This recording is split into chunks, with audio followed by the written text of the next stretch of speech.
సలహాలు సూచనలు ఇవ్వడానికి ఉంటాయి, పాటించడానికి ఉండవు అని అనుకుంటారు.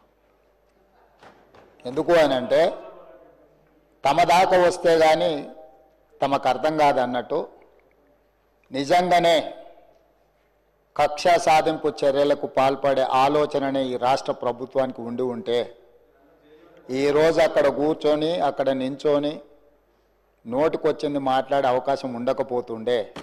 చెంచల్గూడనో చెర్లపల్లిలో మమ్మల్ని ఎక్కడైతే పెట్టినరో డిటెన్షన్ సెల్లో ఎవరిని కలవకుంటే నిర్బంధించినరో అక్కడనే మీరుండేటోళ్ళు. కానీ మా ప్రభుత్వం 15 నెలల్లో ఎవరి మీద కూడా కక్షా సాధింపు చర్యలకు పాల్పడలేదు. అధ్యక్ష, డ్రోన్ ఎగరేసిందని, డ్రోన్ ఎగరేస్తే ఎవరైనా అనుమతి తీసుకోకుండా ఒక డ్రోన్ ఎగరేస్తే ఆ డ్రోన్కు 500 రూపాయలు ఫైన్ వేస్తారు అధ్యక్ష. కానీ పార్లమెంట్ సభ్యుడిగా కాంగ్రెస్ పార్టీ వర్కింగ్ ప్రెసిడెంట్గా నన్ను అరెస్టు చేసి జైలుకు పంపించి మామూలుగా దానికి 500 రూపాయల ఫైన్ ఉంటే బిలో 7 ఇయర్స్ ఉంటే రిమాండ్కే పంపరు, పోలీస్ స్టేషన్ బెయిల్ ఇవ్వాలి. కానీ అధికారాన్ని అడ్డం పెట్టుకొని అన్ని రకాల వ్యవస్థల మీద ప్రభావితం చేసి చెర్లపల్లి జైలుకు పంపించి నక్సలైట్లు ఐఎస్ఐ తీవ్రవాదులు ఉండే డిటెన్షన్ సెల్లో ఒక కాంపౌండ్లో ఏ ఒక్క ఖైదీని లేకుండా 7 ఫీట్లు బై 12 ఫీట్లు ఉంటే అందులో 3.5 ఫీట్లు పండుకోవడానికి దిమ్మె ఉంటుంది, ఒక చిన్న బాత్రూమ్ ఉంటుంది అధ్యక్ష. 16 రోజులు డిటెన్షన్ సెల్లో ఒక మనిషిని చూడకుండా నన్ను నిర్బంధించిన ఆ కోపాన్ని దిగమింగుకొని రాష్ట్ర ప్రయోజనాల కోసం ఈరోజు పనిచేస్తున్నా అధ్యక్ష. రాత్రిపూట పడుకోవడానికి లైట్ బంద్ చేయకుండా ట్యూబ్ లైట్లు ఆన్లో పెడితే అది ఓపెన్ ఎయిర్ జైలు, ఇంతింతలో బల్లులు 7 ఫీట్లలో 3.5 ఫీట్లు దిమ్మ ఉంటే దిమ్మ మీద పడుకుంటే ఇంకొక 3.5 ఫీట్లు గ్యాప్ ఉంటుంది. లైట్లు బంద్ చేయకుండా లైట్లు ఓపెన్ పెడితే అధ్యక్ష ఇంతింతలో బల్లులు 20-30 పైన ట్యూబ్ లైట్ ముందు పురుగులు తిరుగుతుంటే అది ఓపెన్ ఎయిర్ జైలు కాబట్టి పురుగులు వస్తే పురుగులను తినడానికి బల్లులు పరిగెత్తుతుంటే ఏ ఒక్క రోజు రాత్రి కూడా పడుకోకుండా మేల్కతో కూర్చున్న అధ్యక్ష. బయట కానిస్టేబుల్ లైట్ బంద్ చేయవా పడుకుంటా అంటే లేదు సార్ పైనుంచి ఆదేశాలు ఉన్నాయి, ఆ ట్యూబ్ లైట్లు బంద్ చేస్తే మీరు పడుకుంటారు కాబట్టి ట్యూబ్ లైట్లు ఆన్లోనే పెట్టమని. ఆ ట్యూబ్ లైట్ స్విచ్ బయట ఉంటుంది అధ్యక్ష, లోపల ఉండదు. ఆ చిన్న బాత్రూమ్ చిన్నది, కూర్చుంటే బయటికి కనిపించేటట్లు ఉంటుంది అధ్యక్ష. ఒకసారి నేను ఎమ్మెల్యేల హోమ్ కూడా నా దగ్గర ఉంది కదా, ఎమ్మెల్యేలను నేను తీసుకెళ్తా, మంత్రులను తీసుకెళ్తా. ఏ జైల్లో ఐఎస్ఐ తీవ్రవాదులను కరడుగట్టిన నక్సలైట్లను బంధిస్తారో పార్లమెంట్ సభ్యుని నన్ను 16 రోజులు అందులో బంధిస్తే 16 రోజులు రాత్రిపూట ఏ ఒక్క రోజు పడుకోలేదు అధ్యక్ష. పొద్దున పూట బయటకు వదిలినప్పుడు 6 గంటలకు వచ్చి ఖైదీలను బయటకు వదులుతారు కదా అధ్యక్ష. బయట ఒక చెట్టు ఉంటే 16 రోజులు పొద్దున పూట చెట్టు కింద పడుకున్న అధ్యక్ష. అయినా నేను కోపం ప్రదర్శించలే. ఇవన్నీ కూడా దేవుడు అనేటోడు ఉంటాడు, చూస్తాడు, అంతకు 4 ఇంతలు అనుభవిస్తారని నేను అనుకున్నా. సరిగ్గా నేను ప్రమాణ స్వీకారం చేసే రోజే నా మీద కక్ష సాధించిన వాళ్ళని దేవుడే చూపించి దావకంలో షరీక్ చేపించిండు అధ్యక్ష. నేను ఎవరిని ఏం అనాల్సిన పని లేదు. మొదటిసారి నన్ను జైల్లో ఎన్ని రోజులు పెట్టినరో వాళ్ళకి తెలుసు. నా బిడ్డ లగ్గం ఉంటే కూడా లగ్గానికి ఇంటరిం బెయిల్ 2 గంటలు పోయి లగ్గం చూడడానికి కూడా అభ్యంతరం పెట్టి ఢిల్లీ నుంచి న్యాయవాదులను తీసుకొచ్చి ఇక్కడ వాదించి ఆయన బిడ్డ లగ్గపత్రిక రాసుకోవడానికి కూడా వెళ్ళడానికి వీల్లేదు అని చెప్పి కోర్టులో వాదించిన వాదనలు అక్కడ ఉన్నాయి అధ్యక్ష. కోర్టు నాకు కండిషనల్ బెయిల్ ఇచ్చింది అధ్యక్ష. చెర్లపల్లి జైలు నుంచి ఎన్కన్వెన్షన్ ఫంక్షన్ హాల్కి పోయి నా బిడ్డ లగ్గపత్రిక రాసుకొని అక్కడి నుంచి సీదా మళ్ళీ చెర్లపల్లి జైలుకు పోయిన అధ్యక్ష. రాజకీయ కక్షా సాధింపు మీద నాదా?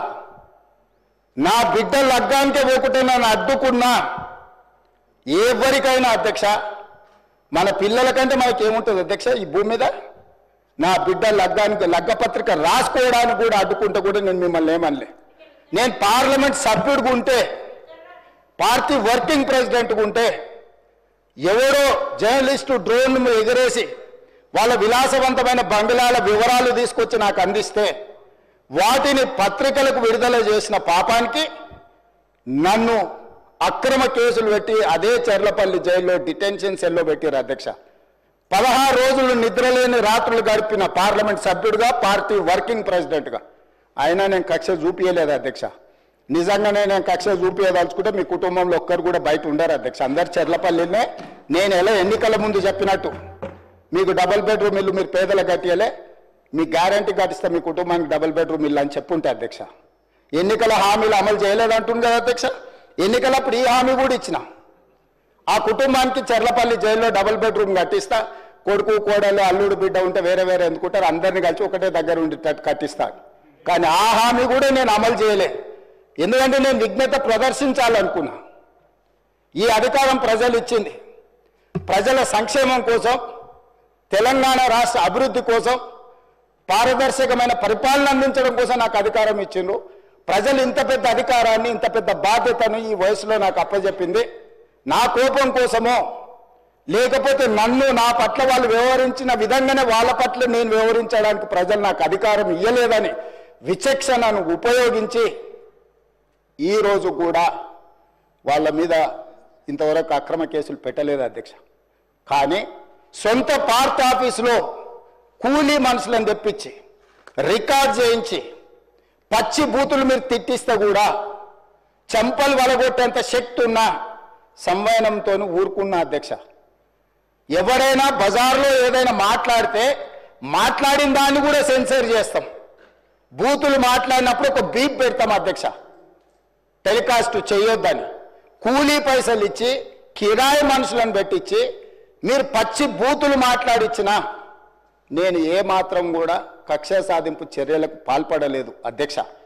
కాబట్టి ఈరోజు మేమేదో కక్షా చర్యలకు పాల్పడుతున్నట్టు, మేము కక్షా చర్యలకే పాల్పడితే ముఖ్యమంత్రికి ఉన్న విశేషమైన అధికారాలతో మీరు ఒక్కరైనా బయట ఉండేటోళ్ళ.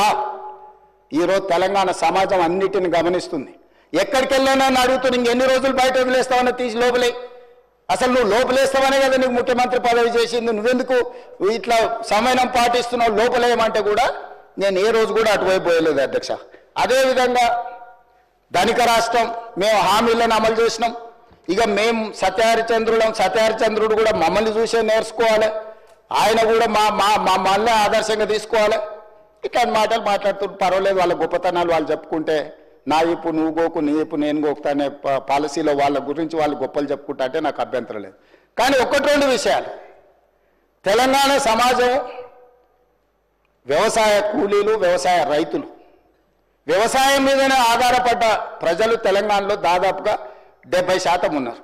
2014 ఎన్నికలలో ఘనత వహించిన చంద్రశేఖరరావు గారు రైతులకు ఇచ్చిన హామీ ₹1,00,000 రుణమాఫీ చేస్తా అని అధ్యక్ష.